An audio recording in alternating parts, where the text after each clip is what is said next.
Hello বন্ধুরা, welcome to my channel mom vlog এনকেতে তোমাদের অনেক অনেক স্বাগত। আশা করি সবাই ভালো আছো, আমিও ভালো আছি। আমি আবার এসে গেছি নতুন একটা রেসিপি নিয়ে, সোয়াবিন কারি। এটা আমি কিভাবে বানিয়েছি তোমরা দেখতে থাকো, আমার পাশে থাকো, আর একটা লাইক কমেন্ট শেয়ার করে দিও, আর সাবস্ক্রাইব করে দিয়ে পাশে থাকা বেল আইকনটা ক্লিক করে দিও। আর হ্যাঁ বন্ধুরা, ফেসবুক পেজ থেকে তোমরা যারা দেখছো পেজটাকে আমার একটু ফলো করে দিও। চলো তাহলে মূল পর্যায়ে চলে যাওয়া যাক। তাহলে বন্ধুরা রেসিপিটা শুরু করে দেওয়া যাক। আমি দেখো এইখানে 500 গ্রামের মতন আমি সয়াবিন নিয়েছি। সয়াবিনটাকে আমি গরম জলে খুব ভালো করে ভিজিয়ে রেখেছিলাম 20-25 মিনিটের মতন। ভালো করে সেটা চিপড়িয়ে আমি নিয়েছি। এবার এর মধ্যে আমি দিয়ে দেবো 300 গ্রামের মতন টক দই ফেটানো,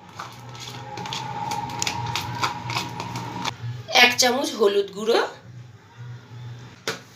আর দেব আদা রসুন বাটা, বড় চামচের 1 চামচ দিলাম, ছোট চামচের 1 চামচ কাশ্মীরি লঙ্কার গুঁড়ো দিয়ে দিলাম, অল্প পরিমাণে নুন দিয়ে দিচ্ছি। এবার ভালো করে সবগুলো একসাথে মেখে নেব। মেখে নিয়ে 10 মিনিটের মতন আমি এটা রেখে দেবো ঢাকনা চাপা দিয়ে।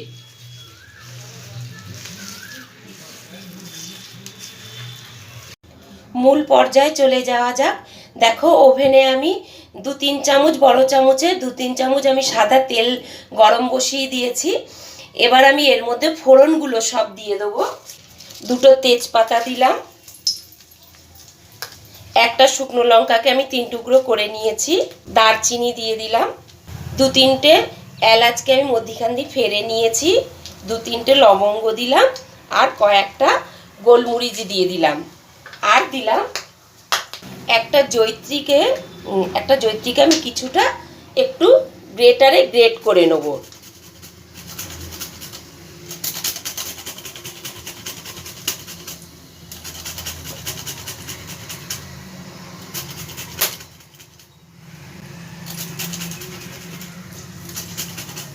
আর দেব না।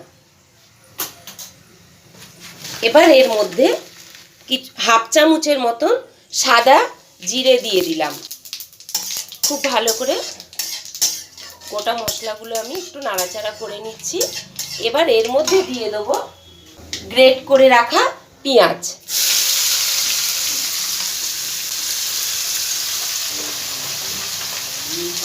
পেঁয়াজটাকে খুব ভালো করে আমি ভেজে নেব।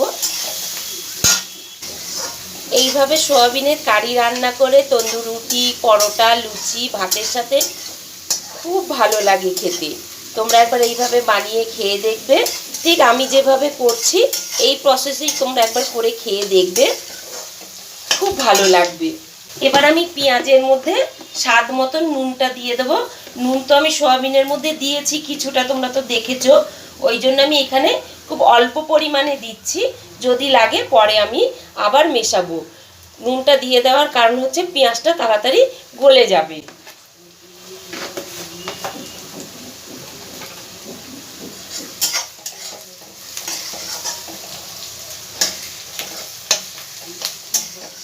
খুব সুন্দর একটা গন্ধ বেরিয়ে গেছে।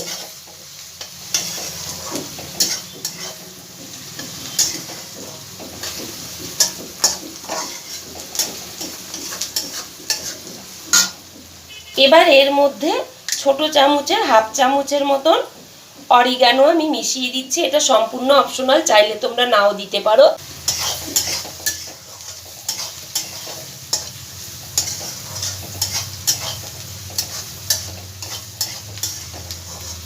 দেখো পেঁয়াজটা আমার অর্ধেক ভাজা হয়ে গেছে। এই পর্যায়ে আমি আদা রসুনের পেস্টটা দিয়ে দেবো। 1.5 চামচের মতন আমি দিলাম আদা রসুনের পেস্ট।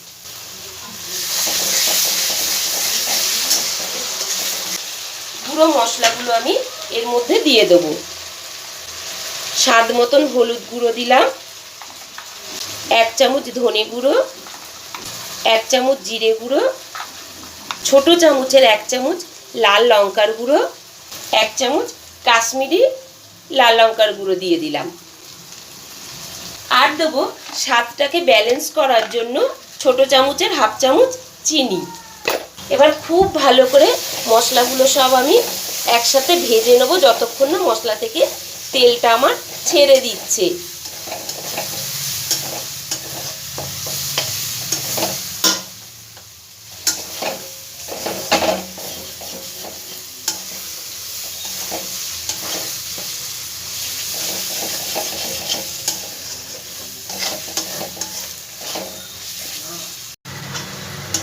দেখো মশলাটা আমার খুব ভালো করে ভাজা হয়ে গেছে, তেলটাও মশলা থেকে ছেড়ে দিয়েছে।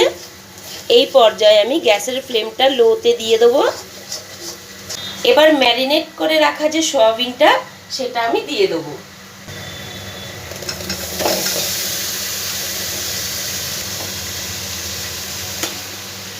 অসাধারণ লাগে খেতে, তোমরা একবার এইভাবে ঠিক আমি যেভাবে করেছি তোমরা এইভাবে একটু ট্রাই করবে, দেখবে। এবার মশলার সাথে খুব ভালো করে আমি মিশিয়ে নেব সয়াবিনটা।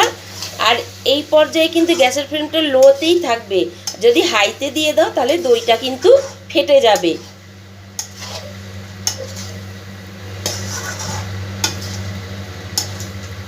ভালো করে আমি মিশিয়ে নিচ্ছি মশলার সাথে।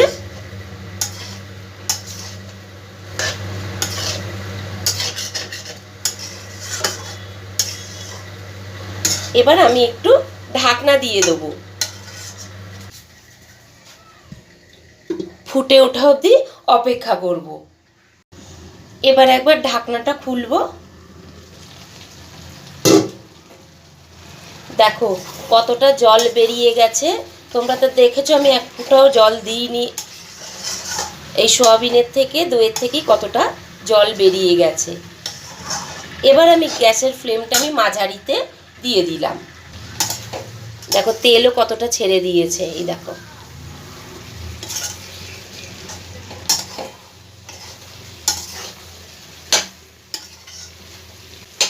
আরও একবার আমি ঢাকনাটা দিয়ে দেবো।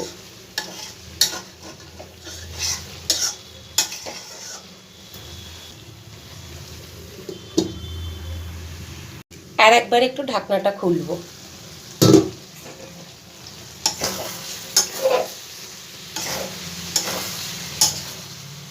খুব ভালো করে মশলার সাথে আমার সয়াবিনটা কষানো হয়ে গেছে।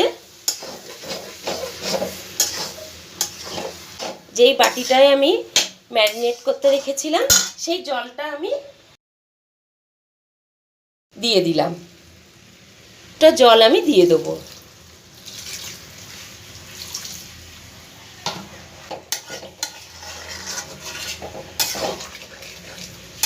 এবার ফুটে ওঠা অবধি আমি অপেক্ষা করে নেব। আবার একবার ঢাকনাটা আমি দিয়ে দিলাম। ঢাকনাটা একবার খুলবো আমি, ভালো করে একটু নাড়াচাড়া করে দেবো। দেখো কতটা ক্রিমি ক্রিমি ভাব এসে গেছে না, দেখতেও কত সুন্দর লাগছে না। এই পর্যায়ে আমি স্বাদটাকে ব্যালেন্স করার জন্য ছোট চামচের 1 চামচ ঘি দিয়ে দিলাম। আর দেব গরম মশলার গুঁড়ো ছোট চামচের 1/2 চামচ, আর কিছুটা কসুরি মেথি আমি দিয়ে দিচ্ছি। তোমরা চাইলে ফ্রেশ ধনেপাতা কুচিও দিতে পারো। ভালো করে এগুলো সব একসাথে মিশিয়ে নেব। বন্ধুরা ফাইনালি আমার সয়াবিন কারি রেডি হয়ে গেছে।